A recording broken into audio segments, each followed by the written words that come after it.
الذين يبلغون رسالات الله ويخشونه ولا يخشون أحدا إلا الله وكفى بالله حسيبا۔ ایک شخص امام کے پاس آیا، کہا میں بہت غریب ہوں، بہت فقیر ہوں، بجلی کا بل بھی بہت آ گیا ہے، گیس بہت مہنگی ہو گئی ہے، مجھے کچھ عطا کریں۔ امام انگور تناول فرما رہے تھے، ایک خوشہ انگور کا اسے دے دیا۔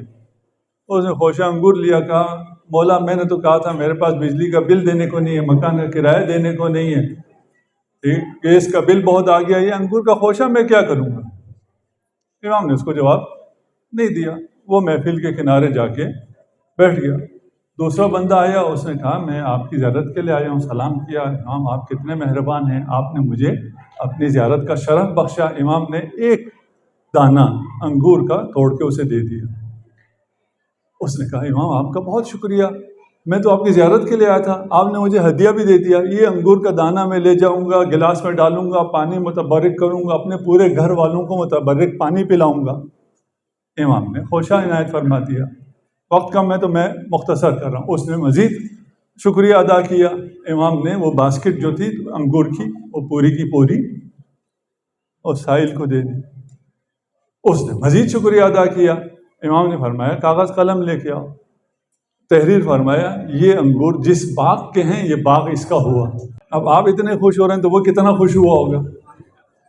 اس نے اور شکریہ ادا کیا، کہا لاؤ ادھر، اس کے اطراف میں لکھا اس باغ کے اطراف میں جتنی پراپرٹی ہے وہ بھی اس کی ہوئی۔ اچھا آپ سب تو خوش ہوئے، ایک آدمی ناراض ہو گیا، وہ کون تھا؟ پہلے والا۔